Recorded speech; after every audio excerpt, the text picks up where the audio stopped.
வணக்கம் நண்பர்களே.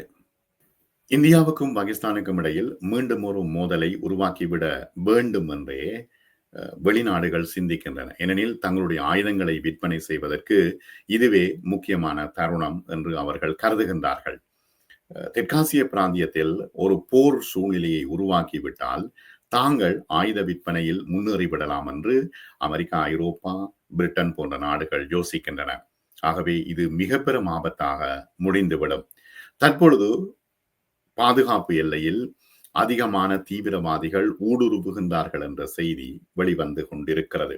ஆகவே மீண்டும் ஒரு போருக்கு இது வழிவகுத்து விடுமா, மீண்டும் ஒரு ஆபரேஷன் சிந்தூர் பார்ட் 2 வந்து விடுமா என்கின்ற ஒரு அச்சம் தற்பொழுது மேலோங்கி இருக்கிறது.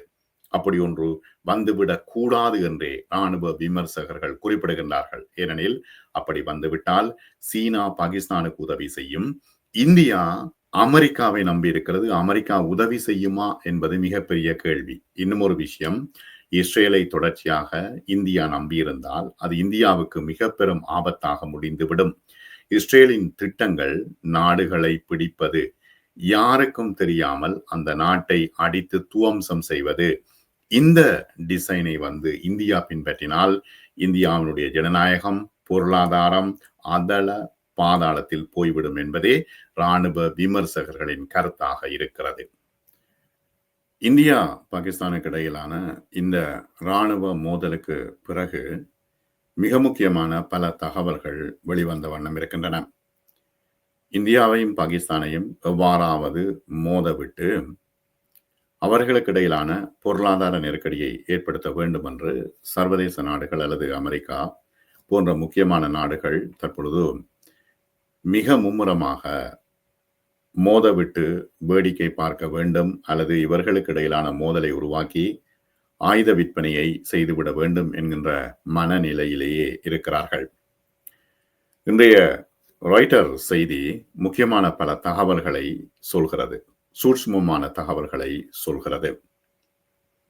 அண்டை நாடுகளுக்கு இடையிலான இராணுவ மோதலுக்கு பிறகு பாகிஸ்தானுடன் ஒரு புதிய ஆயுத போட்டிக்கு மத்தியிலே இந்தியாவின் மிகவும் மேம்பட்ட ஸ்டெல்த் போர் விமானத்தை உருவாக்குவதற்கான ஒரு கட்டமைப்பை இந்தியாவின் பாதுகாப்பு அமைச்சர் செவ்வாய்க்கிழமை அங்கீகரித்துள்ளதாக இந்திய பாதுகாப்பு அமைச்சகம் தெரிவித்துள்ளது. இரண்டு பேருமே தங்களுடைய ஆயுத பலத்தை அதிகரிக்க வேண்டும் என்றே தற்பொழுது நினைக்கிறார்கள்.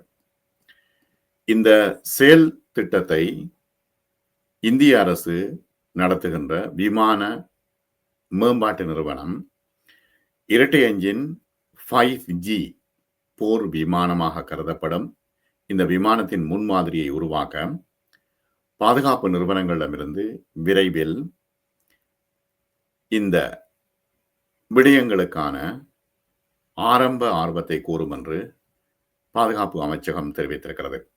இந்திய பாதுகாப்பு அமைச்சகம் தெரிவித்திருக்கிறது. இப்ப இவ்வாறான கோரலை விடுக்கும் பொழுது முக்கியமாக நன்மை பெறப்போவது அமெரிக்க ஆயுதத்துறைதான். ஆனால் இந்த திட்டம் இந்திய விமானப்படைக்கு மிகவும் முக்கியமானது என்று ஆய்வாளர்கள் சொல்கின்றார்கள். அது மட்டுமல்ல, இந்தியாவும் நினைக்கிறது. போட்டியாளராக இப்பொழுது சீனா வந்துவிட்டது. இந்தியாவுக்கு மிக முக்கியமான போட்டியாளராக சீனா இருக்கிறது. சீனா தனது விமானப்படையை வேகமாக விரிவுபடுத்தி வருகிறது. முக்கியமாக ரஷ்ய மற்றும் முன்னாள் சோவியத் விமானங்களின் படைப்பிரிவுகள் 42ஆக அங்கீகரிக்கப்பட்ட பலத்திலிருந்து 31ஆக குறைந்திருப்பது இங்கு நாம் அவதானிக்கப்பட வேண்டியது. விமானப்படை பிரிவு 42லிருந்து 31ஆக குறைந்திருக்கிறது ரஷ்யாவில். ஆனால் பாகிஸ்தான் சீனாவினுடைய மிகவும் மேம்படுத்தப்பட்ட போர் விமானங்களில் ஒன்றான J-10 அதன் ஆயுத களஞ்சியத்திலே சேர்த்திருக்கிறது. இம்முறை இந்திய பாகிஸ்தான் போரில் J-10 மிக முக்கியமான பங்காற்றி இருக்கிறது.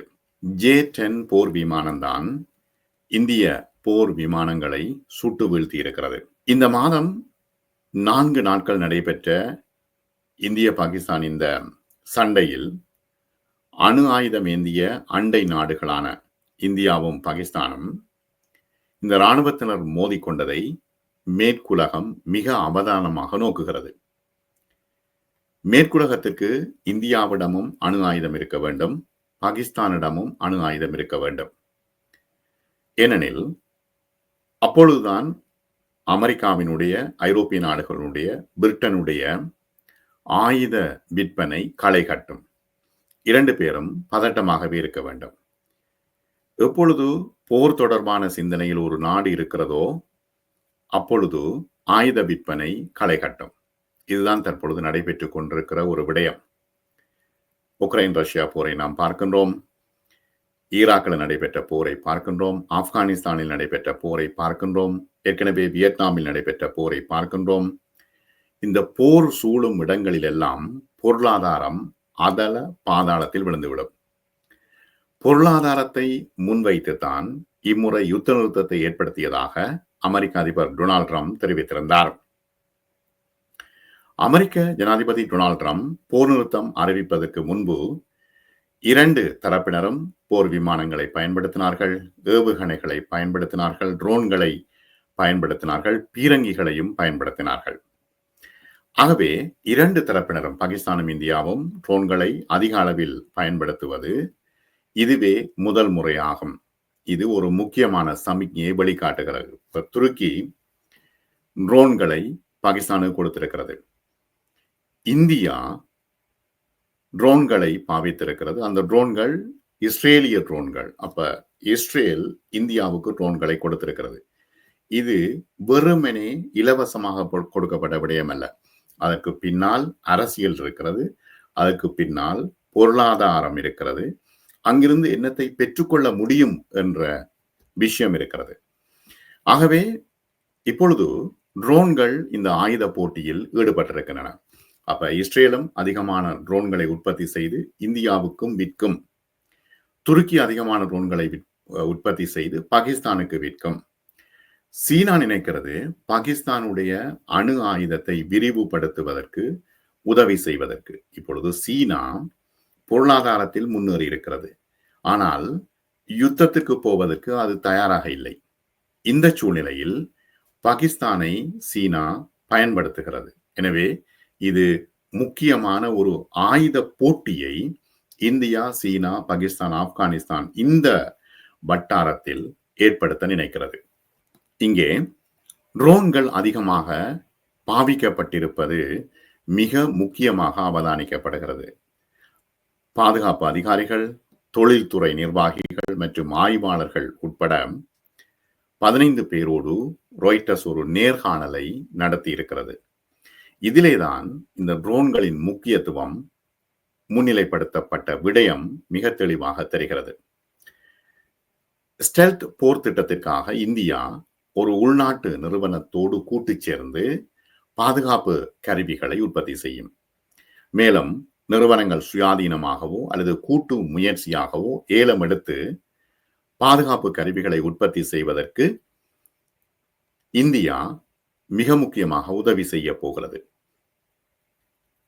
அரசுக்கு சொந்தமான நிறுவனங்களுக்கும் இந்த பாதுகாப்பு கருவிகள் உற்பத்தி செய்வதற்கான அனுமதி கிடைக்கும் என்று எதிர்பார்க்கப்படுகிறது. இந்த ஏலத்தில் அவையும் கலந்து கொள்ளும்.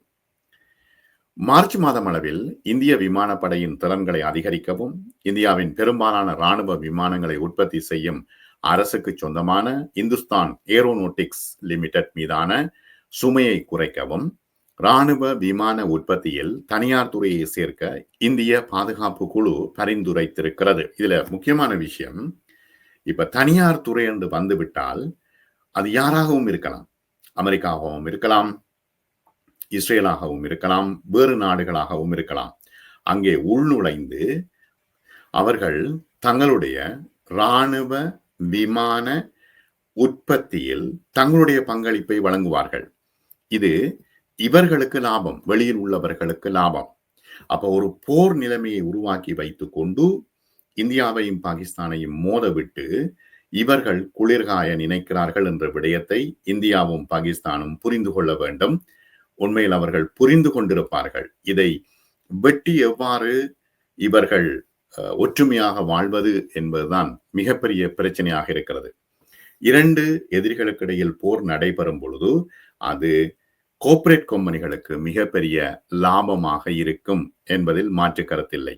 சீனா பாகிஸ்தானிலே தன்னுடைய விமானங்களை பரீட்சித்து பார்த்திருக்கிறது. அது வெற்றி அளித்திருக்கிறது. இப்பொழுது பாகிஸ்தான் அணு ஆயுதத்தை தாங்கிய நாடு. அந்த அணு ஆயுதத்தை விஸ்தரிப்பதற்கும் அதனுடைய திறனை வளர்ப்பதற்கும் சீனா இப்பொழுது ஃபண்ட் பண்ண போகிறது. 4.5G போர் விமானமான தேஜஸ் இலகுரக போர் விமானத்தை வழங்குவதற்காக ஹிந்துஸ்தான் ஏரோநாட்டிக்ஸை விமானப்படை தலைவர் அமர் பிரீத் சிங் ஏற்கனவே விமர்சித்திருந்தார். என்ன விஷயம் என்றால், அமெரிக்காவிலிருந்து போர் விமானத்திற்கான உதிரி பாகங்கள் வர வேண்டும். ஆனால் அமெரிக்க நிறுவனம் அதனை தடுத்து வைத்திருக்கிறது. இந்தியா அமெரிக்காவுக்கு வழிபட வேண்டும், அமெரிக்காவுக்கு அடிபணிய வேண்டும் என்று அமெரிக்கா நினைக்கிறது. ஆகவே போர் விமானத்தின் உதிரி பாகங்களை கொடுப்பதற்கு பின்னிற்கிறது அல்லது தாமதிக்கிறது. இது இந்தியாவினுடைய உற்பத்தி திறனை குறைக்கிறது. ஆகவே உலக வல்லரசினுடைய இந்த சூதாட்டத்தில் இந்தியாவும் பாகிஸ்தானும் அகப்பட்டிருக்கிறது. இதே நேரத்தில் சர்வதேச அரங்கில் இந்தியாவுக்கு எதிராக அமெரிக்கா தொடர்ந்து துரோகங்களை செய்து வருகிறது என்று விமர்சனங்கள் வெளியாகி இருக்கின்றன. இந்தியாவுக்கு எதிராக தொடர்ந்து கடுமையான கருத்துக்களை அமெரிக்க அதிபர் தெரிவித்து வருகின்றார். ஆனால் ரஷ்யா இந்தியாவுக்கு ஆதரவாக களமிறங்கி இருக்கிறது. அமெரிக்க அதிபர் டொனால்ட் ட்ரம்ப் இந்தியாவின் அரசியலில், இந்தியாவின் உள்நாட்டு விவகாரங்களில் தொடர்ந்து அத்துமீறி வருகின்றாரோ என்ற கேள்வி எழுந்திருக்கிறது. சமீபத்தில் அமெரிக்க அதிபர் ட்ரம்ப் ஆப்பிள் நிறுவனத்தின் தலைவர் டிம் குக்குக்கு எச்சரிக்கை விடுத்தார். இந்தியாவிலே தொழிற்சாலைகளை ஆரம்பிக்க வேண்டாம் என்று நேரடியாக கூறியிருப்பதாக அவர் தெரிவித்தார். அவர் வெளிப்படையாக சொன்னார். எச்சரிக்கை மேல் எச்சரிக்கை விடுக்கும் ட்ரம்ப் இது தொடர்பாக அவர் கூறிய ஒரு விடயத்தில், நீங்கள் என்னுடைய நண்பர், நான் உங்களை ரொம்ப நன்றாக நடத்துகிறேன், ஆனால் நீங்கள் பல பில்லியனை இந்தியாவில் முதலீடு செய்கின்றீர்கள். இப்போ இந்தியா முழுக்க கட்டிடம் கட்டுவதாக கேள்விப்பட்டேன்.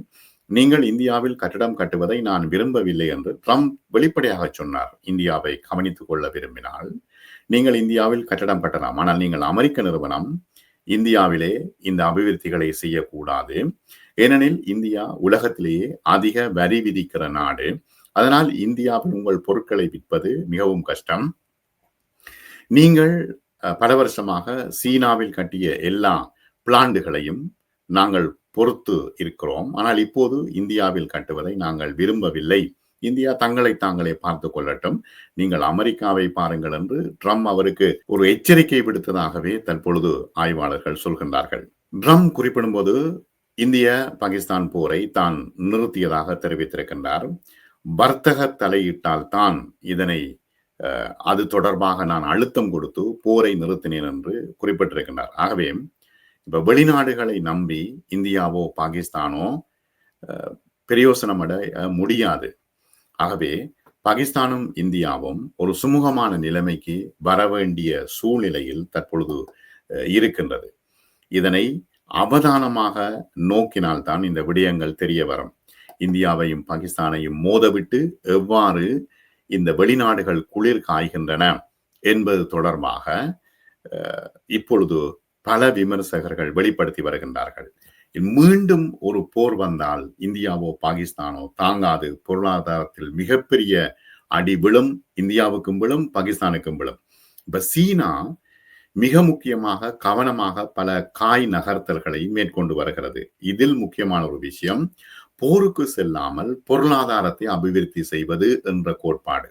ஆனால் இந்தியாவும் சீனாவும் பல வருட போரில் மிக நிறைய செல்வங்களை, பொருளாதாரத்தை இழந்திருக்கின்றன.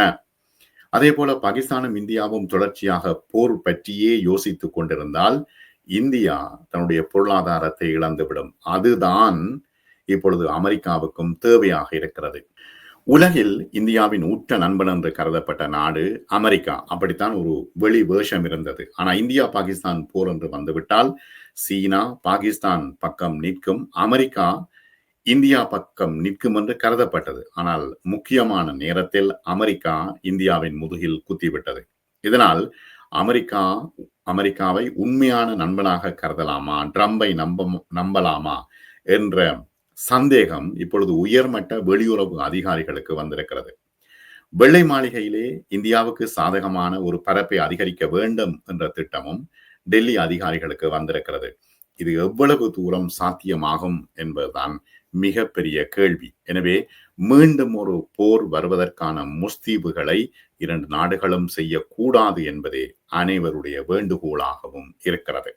நன்றி நேயர்களே, மீண்டும் மற்றும் ஒரு காணொளியில் சந்திப்போம்.